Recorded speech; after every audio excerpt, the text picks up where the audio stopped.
লোহার বাসন না খালি কিনলেই হয় না, তার যত্নটাও খুব ভালোভাবে রাখা দরকার, মানে করা দরকার। আর এই কারণেই অনেককে শুনেছি আমি লোহার বাসন ইউজ করে না, কেননা তার একটু স্পেশাল যত্নর প্রয়োজন।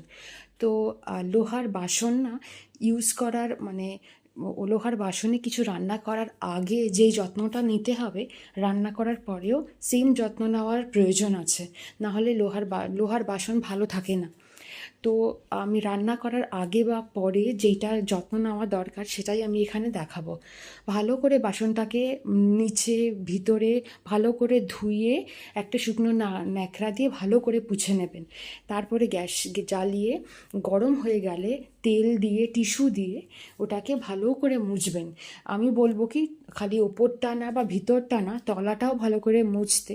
তারপরে আপনি যত্ন করে সেটা রেখে দিন পরের বার ইউজ করার জন্য। টাটা।